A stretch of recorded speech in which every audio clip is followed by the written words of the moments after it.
देखता हूँ ना, ऐसा लगता है एक ऐसे गुनाहों की सजा मिल रही है जो गुनाह मैंने कभी किए ही नहीं। देखो इस बेशरम को कैसे खड़ी है। मैं इस शादी को नहीं मानती। ये सुनकर कुणाल और गौतम दोनों ही शॉक थे। देखो बेटा, इस वक्त अनिका की तबीयत ठीक नहीं है, इसकी बातों पर ध्यान मत दो। और रहा सवाल इस बच्चे का, तो उसके पैदा होते ही उसे अनिका से हमेशा के लिए दूर कर दिया जाएगा, मेरा यकीन कर।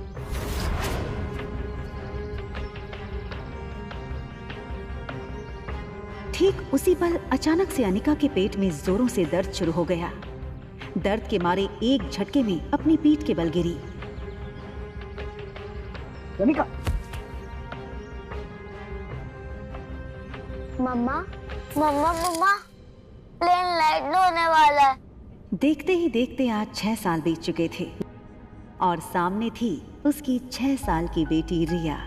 रिया का मासूम चेहरा और उसकी खूबसूरत कत्थई आंखें देखकर अनिका की जान में जान आई। मम्मा, क्या हम पापा को ढूंढने जा रहे हैं मनाली? मैंने कितनी बार कहा है तुमसे, तुम्हारे पापा नहीं मिले। कम ऑन मम्मा, हमारे तो टीचर सिखाते हैं कि सब बच्चों के मॉम एंड डैड होते हैं। तो क्या मैं गेमिंग वर्ल्ड से आई हूँ, या फिर मैं किसी जादू करके हेड से बाहर निकली हूँ?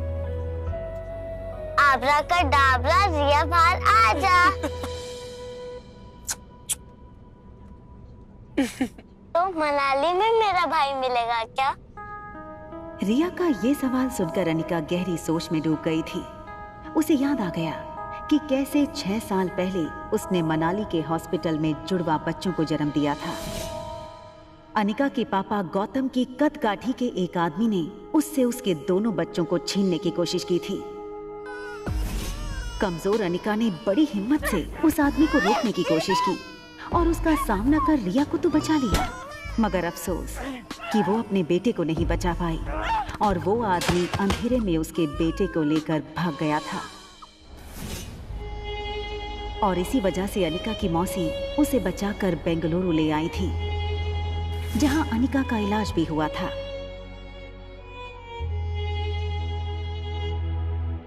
हालांकि इन 6 सालों में अनिका पूरी तरह से बदल चुकी थी।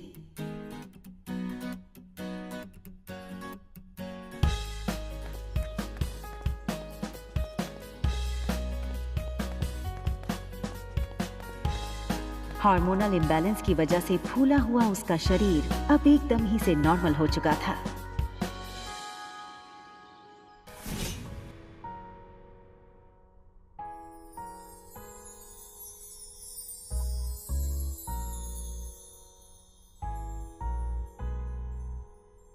कितनी खूबसूरत लग रही हो तुम। मनाली में तो लोगों के होश उड़ जाएंगे।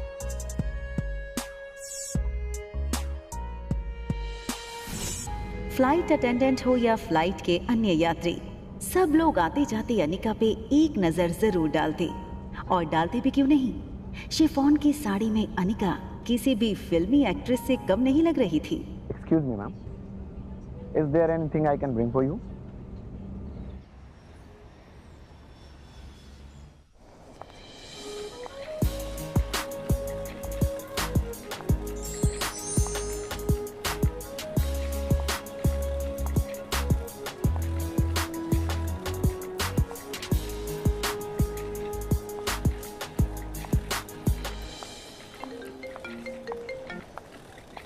हेलो कुणाल तुम्हें लेने एयरपोर्ट आ रहा है, तुम उसके साथ सीधा घर आना। यहाँ पहुँचते ही तुम्हें 2 पेपर्स पे साइन करना है, एक डिवोर्स पेपर और दूसरा वो। इतना कहकर गौतम अटक गया और फिर कुछ सोचकर उसने आगे कहा, खैर तुम घर आओ, यहाँ पहुँचते ही मैं तुम्हें सब समझाता हूँ।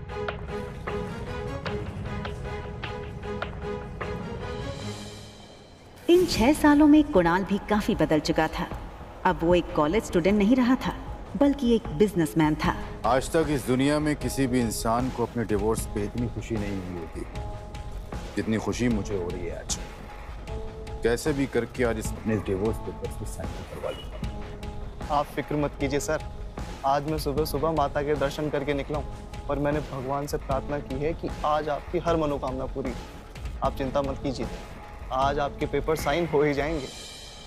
अच्छा सुन, जब जब मैं उसको देखता हूं ना, मेरा मूड ऑफ हो जाता है। आज मेरा मूड अच्छा है और दिन भी, तो अपना मूड ऑफ नहीं करना चाहता हूं मैं। एक काम कर, घूम के खड़ा हो जाता हूं। भले उसने तुझे नहीं देखा है, तेरे हाथ में जब ये बोर्ड देखेगी तो तेरे पास खुद ब खुद चली आएगी। सीधा कर ले बोर्ड को।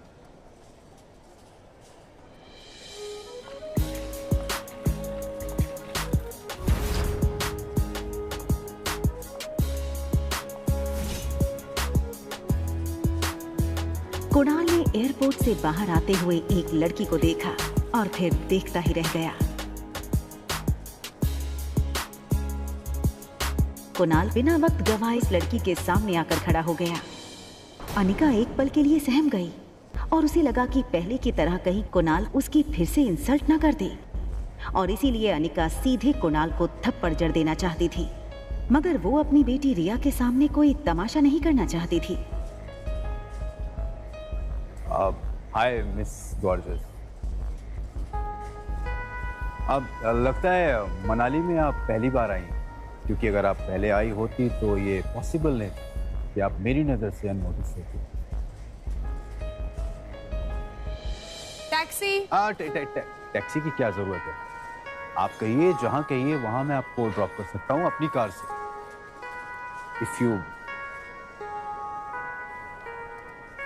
अरे ये छोटी सी गुड़िया को आना है। हाँ, लगता है ये आपकी छोटी बहन है।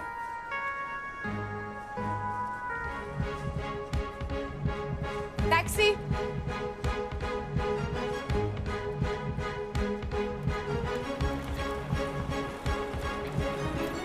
टैक्सी वहां से निकलने ही वाली थी कि तभी कुणाल ने टैक्सी रोकी। आप अपना नाम तो बता दीजिए। ये सुनकर अनिका ने बिना किसी भी हाव भाव से धीरे से कहा, अनिका गुलेरिया।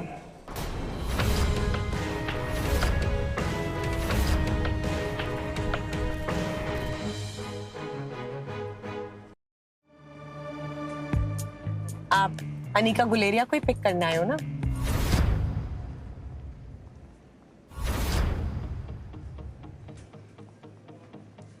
अरे वो उसमें